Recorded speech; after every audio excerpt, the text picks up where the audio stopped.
아멘. 오늘은 누구시니까 내가 여기 있나이다 라는 제목의 말씀으로 하나님께서 우리 공동체에게 은혜 베풀어 주시기를 원합니다. 한 주간도 평안하셨습니까? 네, 올여름 참 길었는데 이렇게 이제 가을로 넘어가는 길목. 아니, 가을인가요? 가을이라고 하기엔 아직 더위가 남아있는 것 같고, 어찌되었든 단비가 내려서 비를 소망했던, 기다렸던 분들에게는 반가운 그런 비가 되었습니다. 예, 좀 해갈이 되었으면 좋겠어요. 그리고 또 하나, 또 이 비가 너무 많이 오게 되면 이제 가을은 수확의 계절이잖아요.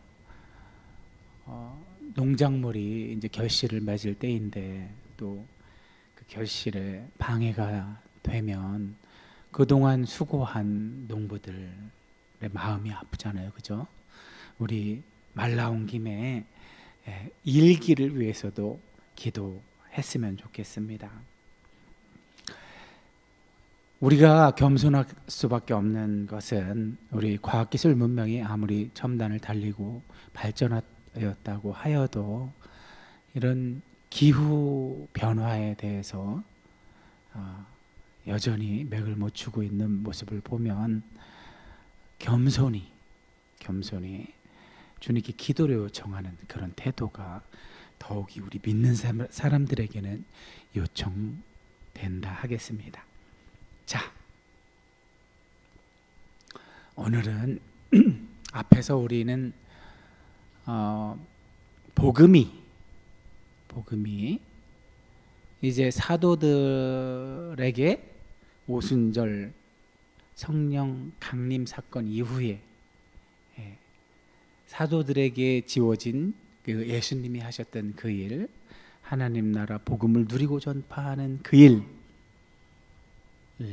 이 사도들로부터 시작돼요. 이제 사도행전 1장 8절에서 예언하셨던 것처럼 오직 성령이 너희에게 임하시면 예루살렘과 온 유대와 사마리아와 땅끝까지 이르러 내 증인이 되리라. 예, 이제 사마리아 땅에까지 복음이 전파되는 그런 현장을 우리가 말씀으로 이제 확인하고 또 은혜도 받고 했는데, 이제 땅 끝까지 전파되기 위하여 우선은 지난주에 아프리카 대륙 최남단에서 예배를 위하여 예루살렘에 왔다가 돌아가는 길에 이사야서를 읽고 있는데 하나님께서 보내신 복음 전도자 빌립을 만나 빌립이 그 구절을 이사야 53장 7절 8절을 해석해 줘서 하나님께서 예수 그리스도를 통해 이 땅에 하신 그 일을 깨닫고 돌아가서 이제 성경은 거기까지만 전하지만 성경 이외에, 성경 밖에 다른 고대 기록들에 의하면 그 이디오피아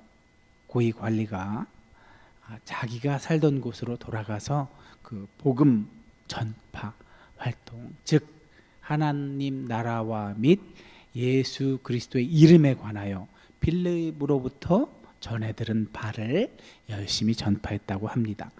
자, 이렇게 아프리카 대륙이라는 곳의 남단, 그러니까 이제 아프리카와 유럽, 아시아 이렇게 지중해 주변의 3대륙이 저 당시 세계관에서는 세 개로 이해를 했는데, 이제 한 군데의 사명을 갖고 그가 출발했어요. 그가 어떤 사역을 하는지 아직 나타나지 않고 있지만 이제 아시아와 유럽에 진출해서 하나님 나라와 및 예수 그리스도의 이름에 관하여 복음을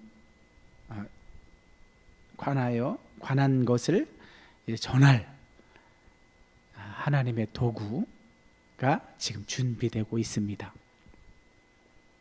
우리가 너무나 잘 아는 사울이죠. 사울. 이제 후에는 바울로 이름이 바뀌죠.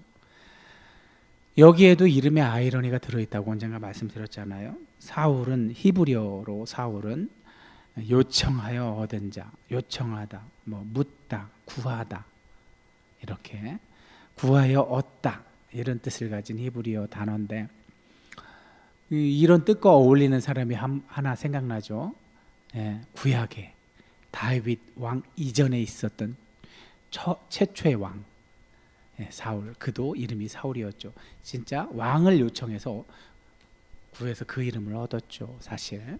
그러는데 놀랍게도 구약의 그곳에서는 하나님께 순종하지 않아서 버림을 받는 역할로 등장하고 있는데, 오늘은 그 반대로 하나님이 나타나셔서 예수께서 메시아로 오셨다는 사실을 그에게 알려주자 죽을 때까지 정말 그 어떤 사도보다 더 고난 속에서도 자신에게 지어진 사명을 목숨 걸고 순종했던 그가 등장합니다. 자, 오늘 시작하는 말씀 제가 읽겠습니다. 사울이 주의 제자들에 대하여 여전히 위협과 살기가 등등하여 대제사장에게 가서 다메섹 여러 회당에 가져갈 공문을 청하니, 이는 만일 그 도를 따르는 사람을 만나면 남녀를 막론하고 결박하여 예루살렘으로 잡아오려 함이라. 아멘.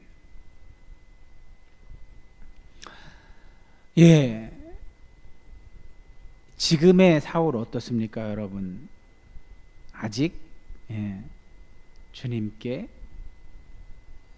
회심한 사울은 아니에요, 그죠?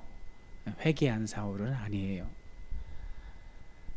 그러다 보니까 앞에서도 우리가 그가 했던 일을 읽은 적이 있잖아요.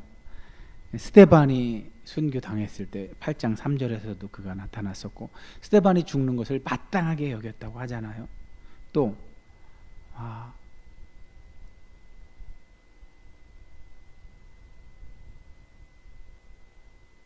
나타나는 곳이 어디죠? 8장 1절. 8장 1절에 보면, 그날에 예루살렘에 있는 교회에 큰 박해가 있어 사도 외에 다 유대와 사마리아 모든 땅으로 흩어지니라. 경건한 사람들이 스데반을 장사하고 위하여 크게 울더라. 사울이 교회를 잔멸할세 각 집에 들어가 남녀를 끌어다가 옥에 넘기니라. 8장 1절이 아니라 3절이군요. 3절. 아까 사울은 그가 죽임당함을 마땅히 여기더라. 이것이 8장 1절이고, 그리고 오늘 9장 2절 말씀에 저렇게 믿는 사람들, 이제 교회가 예루살렘 모교회에서 이제 박해가 일어나자, 스데반의 죽음이 촉발한 박해를 통해서 이제 예루살렘과 유대 외 지역으로 확장되어 나가는 그러한 상황에서 지금 사울은 박해자로 등장하고 있는 거예요. 아직까지는 적어도 박해자로 등장하고 있는 겁니다. 자, 근데 믿는 사람들에 대한 표현이 점점 바뀌고 있는데, 나중에 이제 안디옥 교회, 수리아 안디옥, 시리아 안디옥 교회에서는 처음으로 이제 저 믿는 사람들이 그리스도인이라 불렸다고 그렇게 소개가 되고 있는데, 아직까지는 그리스도인이라고 표현되지 않고 주의 제자들. 그러니까 사도행전은 그리스도인 하면 그리스도인과 주의 제자들은 같은 말인 거예요. 같은 의미인 거예요. 동의어. 그리스도인을 다 주의 제자들로 표현하고 있는 거죠. 그런 주의 제자들을 사울이 위협했다고 합니다. 그래서 이번에는 이제 다메섹 하면 꽤 예루살렘에서 떨어져 있는 길인데, 거리인데, 그곳에까지 가서 예수 믿는 사람들을 잡아 옥에 가두려고 저렇게 공문을 받았다고 합니다. 앞에선 주의 제자들로 표현되는데 2절에서는 그 도를 따르는 사람. 여기서 그 도는 뭘까요? 예. 앞에 지난주로 따지면 하나님과 및 예수 그리스도의 이름에 관한 것이 그 도겠죠. 하나님의 나라와 예수 그리스도의 이름. 자, 그것을 따르는 사람들, 제자들을 이제 잡아서 옥에 가두려고 다메섹으로 간다고 오늘 말씀이 시작하는데, 여러분 그냥 저 말씀만 들으면 잘 이해가 안 가실까봐 제가 저렇게 지도를 준비했습니다. 자, 저 지도의 하단 좌측 부분에 보면 예루살렘이라는 지명이 있잖아요. 자, 이스라엘의 지도는 저렇게 아래쪽에는 사해 바다, 죽은 바다가 있고, 이렇게 바로 위로 이렇게 쭉 반듯하게 올라가면 갈릴리 호수가 있어요. 저 갈릴리 호수의 크기가 이 대전을 둘러싸고 있는 고속도로가 이렇게 원처럼 둘러싸고 있잖아요. 면적이 아주 묘하게도 비슷하답니다. 갈릴리 호수가 약간 클 거예요. 저 둘레가 55km인데 대전을 둘러싼 이 고속도로들을 합치면 53km 정도 되나요? 약간 거의 흡사한 거죠. 어찌 되었든 저렇게 예루살렘에서 다메섹은 시리아의, 이제 오늘날로 하면 다마스쿠스, 시리아의 수도죠. 그 당시에도 다메섹이란 도시는 꽤 헬레니즘 세계에서 발전한 도시였었는데, 어찌되었든 그러다 보니 거기에 회당도 많았겠죠. 유대교인들이 그 회당을 통해서 그들의 경전을 읽고 토론하고 했던 그런 장소. 그래서 어찌되었든 사도 바울이 그곳에도 예수 믿는 사람들이 생겼다는 정보를 듣고 거기까지 가서 그들을 잡으려고 대제사장에게 그런 자격을 인정받을 수 있는 공문을 받아갖고 간다고 하는데, 보통 예루살렘에서 다메섹 하면 뭐 직선거리로는 230km 정도라고 보는 사람들도 있고, 저렇게 이제 직선으로 가지 않고 우리가 내비게이션을 틀면 최소 시간, 뭐 추천 경로, 뭐 여러 가지가 나타나잖아요. 저 당시에도 이 유대 사람들이 다메섹이 갈 수 있는 경로는 여러 가지가 있을 텐데, 저 빨간색 선으로 그려진 것이 아무래도 이제 주로 많이 사용한 길이었나 봐요. 저렇게 되면 아무래도 직선 거리보다는 길어지겠죠. 그래서 보통 230km에서 270km까지 이런 격차가 있어요. 거리를 말할 때. 이제 그거를 우리가 이해하기 좋게 이제 서울에서 대구 정도, 이 정도 거리를 예수 믿는 사람 잡으러 갔다고 오늘 말씀은 이야기합니다. 참 멀리도 갔네요. 그지요? 그런데 자, 사울이 그 길을 가는데, 이제 다메섹 쪽으로 가는데 다메섹 가까이 갔대요. 자, 아까 지도에서 보면 저 지도의 최상단 우측에 보면 거기가 다메섹이라고 지명이 되어 있죠. 다메섹 가까이 갔다고 하는데, 저 사울의 하늘 환상이라고 보이는 곳이 있죠. 저기가 보통 이제 광야, 저 위치가 그 당시에는 광야일 겁니다. 광야. 다메섹 가까이면 광야에서 이제 하늘로부터 빛이 나타나서, 근데 이제 22절인가요? 22장. 지금 사도 바울이 저렇게 부활하신 예수님을 만나는 장면이 사도행전에만 3번 등장해요. 지금 등장하고, 이제 사역을 거의 20년을 하고 이제 로마에 재판받기 위해서 가기까지 가는 그 장면에서 이제 예루살렘에서 체포되잖아요. 그러니까 20년 후에 이제 예전에 있었던 일을 회상하는 장면에서 자기가 경험했던 것을 얘기할 때, 그때는 22장에는 정오라고 시간까지 나와 있어요. 근데 정오면 굉장히 그쪽 팔레스타인 주변 땅들은 굉장히 뭐 맑고 아주 밤에는 별도 굉장히 찬란하게 빛이 납니다. 그런데 환한 대낮에 빛이 비쳤다. 그러면 환한 대낮에 빛이 비치면 그건 당연한 거 아닌가요? 근데 저렇게 묘사된 것으로 봐서는 그런 어떤 자연현상의 태양빛이라기보다는 하나님의 광채겠죠. 영광의 광채. 하나님의 영광의 광채. 부활하신 예수님에게서 나타나는 그 하나님의 영광의 광채를 말하는 거겠죠. 그 광채가 나타나자 사울이 갑자기 어떻겠어요? 여러분도 한번 생각해 보세요. 감당할 수 있겠습니까? 땅에 엎드러졌대요. 예. 자, 그러자 부활하신 예수님의 음성이 들려오는데, 사울아 사울아 네가 어찌하여 나를 박해하느냐 하는 음성이 들리자 사울이 주여 누구시니까?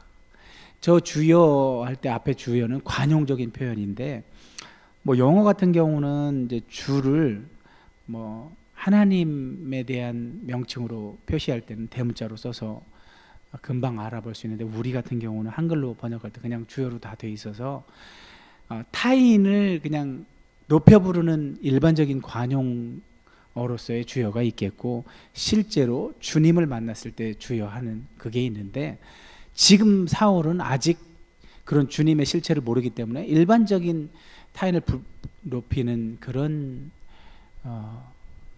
용어일 확률이 높죠. 자, 주여 누구시니까? 아직 모르니까 저렇게 물을 수밖에 없죠. 그리스도인이 아직 안 된 거죠.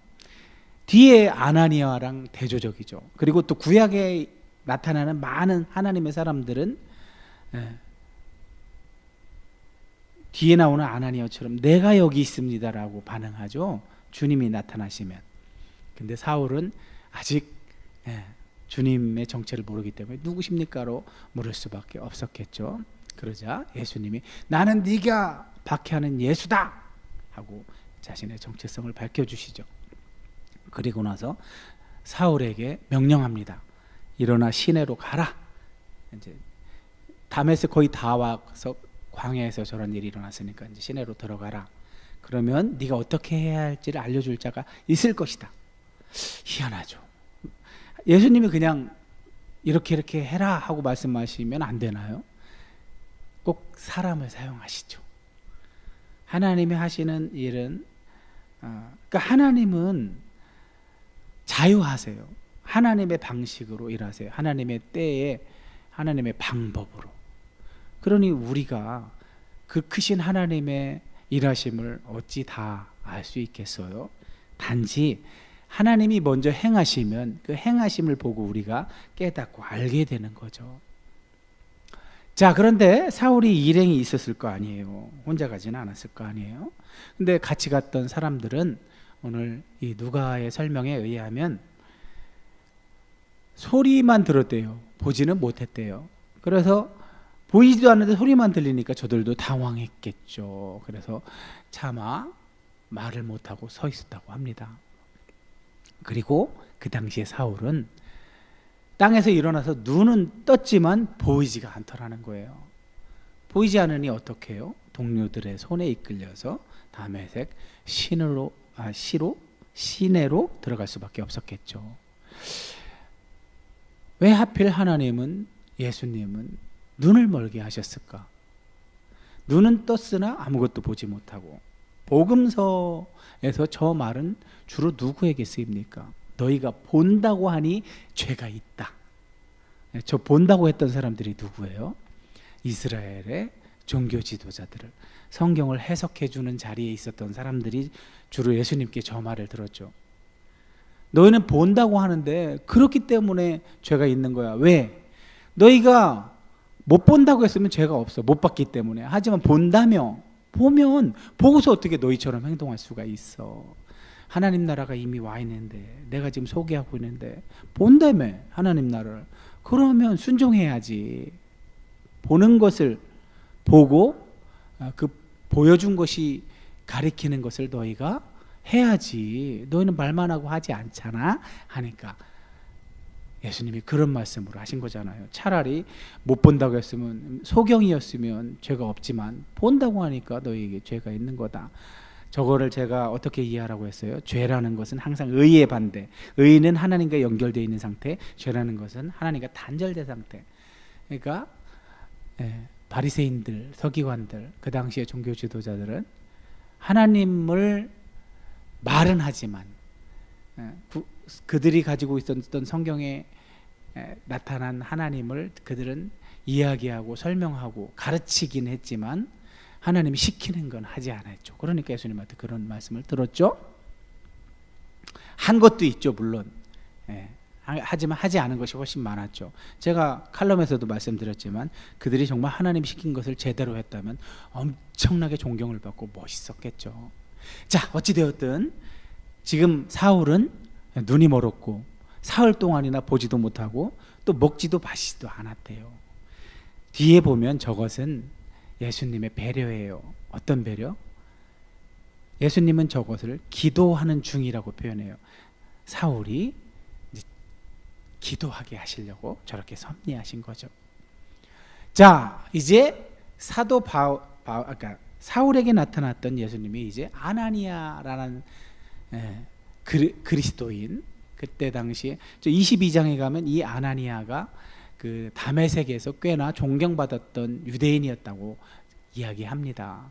그래서 그 아나니아, 유대인 그리스도인이었던 거죠. 대체 다메섹에 어떻게 그렇게 빨리 복음이 전파됐는지 모르지만 이미 믿고 있었던 사람이 있었던 거예요. 물론 뭐 예수님이, 부활하신 예수님이 나타나셨으면 금방 되죠. 그거는 뒷부분에서 즉시 비늘이 벗어지는 것처럼 하나님께서 하시면 늘 즉시 시간을 초월해 계신 분이기 때문에 그런 일이 이루어지니까 아나니아라고 뭐 그런 은혜를 받지 않았으리란 법이 있겠어요? 성경은 너무 많이 생략하니까 우리가 단지 상상을 해볼 뿐이지만 어찌되었든 유대인 그리스도인, 존경받는, 칭찬받는 유대인 그리스도인 아나니아를 찾아가서 부릅니다. 아나니아는 구약 성경에서 나타나는 많은 하나님의 사람들처럼 반응해요. 부르자, 아나니아야 하고 부르자, 제가 여기 있습니다 하고 반응을 합니다. 그러자 예수님이 그에게 할 일을 알려줍니다. 일어나서 직가라 하는 거리로 가서, 성지순례 때 가봤는데 길이 정말 반듯합니다. 반듯하다고 해서 직가라고 해요. 직가에 이제 유다의 집이 있는데 다소 사람 사울이라는 사람을 찾아라, 그가 기도하고 있다. 저렇게 예수님은 지금 눈멀게 해서, 또 사울은 자기에게 일어난 일에 엄청난 지금 충격을 받았겠죠. 구약 성경이 가리키는 메시아가 예수인 줄을 몰랐기에 예수 믿는 사람들을 심하게 박해했던 자신인데, 그런 자를 예수께서 친히 찾아오셔서 네가 박해하는 예수다 했으니 얼마나 당황스럽고 혼란스러울까요 지금. 그런데 그런 사울, 혼란스러운 사울을 예수께서 일부러 격리시키죠. 못 보게 해서, 먹지도 않게 해서 격리시켜서, 마태복음식으로 하면 골방에 들어가게 하는 거죠. 여러분, 깊은 기도를 위해서는 골방을 찾으셔야 합니다. 여기서 골방이라 함은 오로지 분주함, 소란스러움 다 내려놓고 오로지 하나님만 찾을 수 있는 환경을 이야기하는 거겠죠. 비슷한 말로는 광야가 되겠죠. 광야가 그런 곳이죠. 자, 그런데 기도하는 중에 예수님에 의하면 사울이 환상을 봤대요. 어떤 환상? 아나니아라고 불리는 사람이 자기한테 안수해서 다시 보게 하는 그 환상을 봤대요. 이게 사울에게 많은 은혜를 허락했어요. 그죠? 그러니까 소명을 사울의 마음을 바꾸고, 그래서 저걸 회심 사건이라고 보는 학자들도 있고, 아니다, 이건 소명 사건이다, 사울을 어떤 용도로 쓰기 위해서 부르심의 사건이다라고 보는 학자들도 있는데, 두 가지 의미가 다 들어있다고 볼 수 있죠. 그러나 최근의 경향은 소명으로 보는 경향이 훨씬 강합니다. 자, 아나니아가 예수님이 말씀하시니까 알겠습니다 해야 되는데, 이제 자기 안에 어떤 의문이 있었어요. 그건 뭐냐 하면, 이 사울이 했던 일을 자기도 듣고 있었거든요. 예수 믿는 사람들, 앞에 얘기했던 주의 제자들, 또 이 아까 자 제일 처음에 그리스도인이라고 불리기 전에 어떻게 했다고 그랬어요? 주의 제자들이라고 불렀고, 또 그 도를 따는 사람들. 근데 여기서는 주의 성도라고, 이렇게 똑같은 말인데 세 가지 다른 말로 표현을 하고 있어요. 한마디로 얘기하면 예수 믿는 사람들한테 적지 않은 해를 끼쳤는데 괜찮냐 이거죠 지금. 그러고 지금 이 사울이 여기 온 목적도, 여기 지금 이곳에서 예수 믿는 사람을 체포해서 예루살렘의 감옥에 가두려고 지금 대제사장 공문까지 갖고 오지 않았습니까? 라고 반문을 하자 예수님이 아나니아에게 진실을 이야기합니다. 걱정하지 말고 가. 이 사울은 내 이름을, 여기서 예수님의 이름은 뭐예요? 여호와께서 구원하신다. 여호와께서 구원하시는 다는 의미는 뭐라고 했어요? 그게 바로 하나님 나라 복음이요. 예수님 이름에 들어있는 여호와께서 구원하신다는 의미죠. 그거를 이방인과 임금들과 이스라엘 자손들에게 전하려고 내가 택했어. 그를 그런 역할로 쓰임받기 위해서 내가 그를 택했으니까 걱정하지 말고 가란 얘기죠. 그런데 그가 내 이름을 위하여, 그러니까 복음을, 하나님 나라 복음을 자신도 누리고 전하는 일 때문에 고난 받게 될 거야 라고 얘기하고 있어요. 그러니까 사도행전은 줄곧 하나님 나라 복음을 누리고 전하는 사람들의 환경은, 그들에게 일어나는 일들은 저런 고난이 빠지지가 않았죠. 그것조차도 누굴 닮았어요? 예수님을 닮은 거죠. 예수님과 사도들, 첫 사도들, 그리고 스데반은 심지어 돌에 맞아 죽기까지 하잖아요. 그런데 사도들을 통해서 안수받고 어떤 하나님 나라 복음과 예수님의 이름에 관한 것을 전하는 역할을 부여받은 그 스데반과 빌립도 고난을 당했고, 물론 빌립이 고난받은 장면은 나타나지 않고 있지만 어찌되었든 그들에게 이제 바톤을 이어받아서 사울이 지금 그 일로 준비되고 있는데 그 일에 고난이 함께한대요. 오늘날 우리 현대 교회는 이 사실을 잊고 있는 건 아닌지, 예수님의 택함을, 예수님께 택함을 받아서 예수님이 했던 그 일을 해야 할 자로 부름 받은 자들에게는 늘 고난이 함께한다는 사실을 잊고 있는 건 아닌지 오늘 이 말씀을 통해서 다시 한번 생각하게 됩니다. 이방인 임금들, 이스라엘 자손들, 자 사울이 이제 회심을 하고 사명을 받아서 이방인에게 먼저 복음을 전하게 되고, 나중에 20년 사역하고 이제 재판 받으러 갈 때 저 아그리빠 왕에게서 또 복음을 전하죠. 자격이 있었던 일 증언하면서 또 예루살렘에 체포됐을 때 이스라엘 자손들에게도 그렇게 하죠. 그 내용을 지금 미리 말씀하고 계신 거예요. 자, 그래서 이제 아나니아가 예수님의 말씀에 순종해서 사울을 찾아갑니다. 형제 사울아. 사울아라는 이름 앞에 형제라고 부릅니다.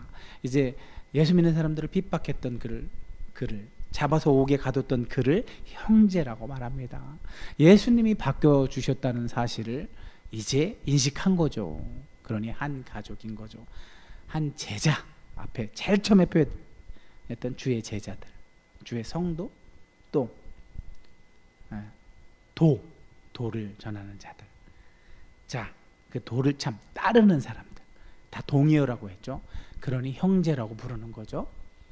자, 사울에게 아나니아가 이야기합니다.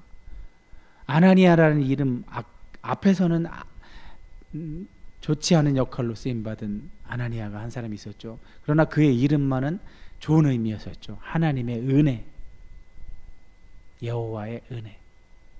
근데 여기서 이 아나니아는 진짜 이름에 걸맞는 활동을 하고 있죠. 사울아, 네가 오는 길에서 너에게 나타나셨던 그분 주님 예수께서 나를 보내서 너를 다시 보게 하고 성령으로 충만케 해주래, 이렇게 전해요. 그러자 시키신 대로 하자 사울의 눈에서 비늘 같은 것이 벗어져서 다시 보게 됐대요. 그리고 일어나서 세례를 받고 음식을 이제 사흘 동안 아무것도 안 먹었었는데 다시 먹자 몸도 강건해졌다고 합니다. 몸과 혼과 영이 다 강건해진 거죠. 자, 여러분 어떻습니까? 여러분 오늘 우리에게 허락된 하나님의 말씀을 여기까지 순서대로 쭉 살펴보았는데, 사울이란 자에게 참 커다란 은혜가 허락되었습니다. 부활하신 예수님을 직접 만나는, 물론 그 광채가 너무 찬란해서 볼 수가 없었죠. 그 광채에 눈이 멀 정도였으니까 음성만 들었는데 어찌 되었든 사울의 오늘 이런 예수님을 만난 장면, 그리고 하나님이 예비해 놓으신 예루살렘에서 240여 킬로나 떨어진, 서울에서 대구 거리에 떨어진 다메섹에 있는 직갈한 곳에 저렇게 훌륭한 그리스도인이 살고 있었는데, 그를 통해서 사울이 거듭나는 그런 장면을 보도하고 있는데 어떻습니까, 여러분? 이제 복음이 예루살렘, 교회가 처음으로 탄생했던 그 예루살렘에서 사도들의 활동으로 인해서 엄청나게 교회가 성장하죠. 그러나 교회가 성장하면서 발생한 어떤 문제 때문에 교회가 예루살렘을 벗어나서 이제 예루살렘 주변으로 온 유대와 거기서 더 나아가서 사마리아와 이제 땅 끝까지 확장되는 장면을 우리가 쭉 보아왔는데, 이제 바로 앞에서 아프리카 대륙의 복음을 전파할 일에 사명을 받아서 쓰임받을 이디오피아 관리를 빌립이라는 사람을 만나게 해서 저렇게 예비하시는 하나님이 이젠 드디어 아시아와 유럽의 그 당시 지중해 주변 세계에 접해 있던, 그 당시 세계관을 가졌던 사람들에게는 그게 세계의 전부였죠. 그 아프리카 대륙이 해결됐으니 이제 아시아와 유럽 그 땅끝까지 복음을 누리고 전파할 사명자를 세우는 장면에 예수님이 친히 나타나셔서 사울을 부르시고 그를 바꾸시고 또 그 일을 위해 예비한 동역자를 붙여주시고, 이런 일들을 통해서 여러분 어떻습니까? 오늘 우리가 살고 있는 시대에 예수 믿는 사람들, 복음이 그 자체로 진리 아닙니까? 하나님 나라, 예수님을 통해서 소개된 그 하나님 나라, 그리고 예수님의 이름에 들어있는 의미, 여호와께서 구원하신다. 사망이 왕노릇하던 그 운명, 숙명적으로 지어진 첫사람의 실패로 인해 지어진 그 운명을 하나뿐인 아들을 통해서 다시 새롭게 창조해 내심으로써, 그거를 다른 말로 표현하면 이 역사 속에 들어온 하나님 나라로 표현될 수 있겠죠. 그래서 예수 그리스도의 이름이라는 의미는 여호와께서 이런 방식으로 구원하신다. 예수 그리스도를 통해서 하신 일을 예수의 제자들, 제자의 제자들, 또 그 제자의 제자들을 통해서 이렇게 증언하는 구조로 지금 사도행전이 쭉 진행되고 있습니다. 그 가운데서 이제 마지막 아시아와 유럽의 땅끝까지 그 복음 전파 사명을 감당해야 할 주인공으로 등장하고 있는 오늘 사울, 그리고 부활하신 예수님, 그리고 아나니아라는 존경받고 칭찬받는 그 당시의 그리스도인들의 이야기를 통해서 오늘 하나님께서 우리에게 말씀하고 싶은 것은 무엇일까요? 이미 이 부족한 종의 입술을 통해서 대언하는 말씀을 들은 여러분 각자가 각자의 자리에서 각자에게 합당한 말씀으로 이 말씀을 받았으리라 믿습니다. 그러나 공동체에게 어떤 의미로 이 말씀을 주셨는지는 저에게 할당단 목심으로 이 말씀으로 말씀을 드리고 마치려고 합니다. 오늘날에도 여전히 진리는 어떤 외부의 방해에 의해서 가려지거나 그 진리가 전파되는 경로나 통로 이런 것들이 방해를 받을 수는 있습니다. 그러나 그런 것들로 인해서 진리가 훼손되지는 않습니다.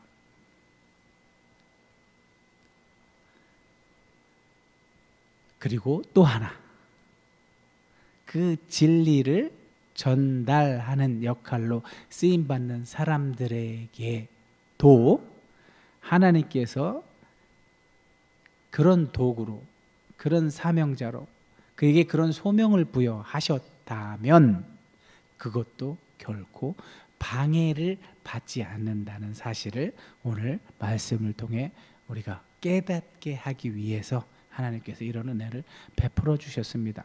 그러니 여러분, 지금 우리가 살고 있는 시대가 아무리 첨단 과학 문명 시대를 살고 있어서 하나님의 복음이, 하나님의 살아계신 말씀이 가려지고 오히려 우리가 하는 여러 활동들이 그저 종교 소비 활동으로 비춰지고 있고 실제로 그렇게 행해지고 있는 현실 속에서도 여러분이 반드시 놓치지 않아야 할 것은 그럼에도 불구하고 하나님 나라와 및 예수 그리스도의 이름에 관한 진리는 결코 훼손되지도 방해받지도 않고 전파되고 있다는 사실을 명심하시고, 혹여나 내가 그 일로 부르심을 받은 자 아닌지 다시 한번 생각해 보시고, 부르심을 받았는데 아직 그 부르심에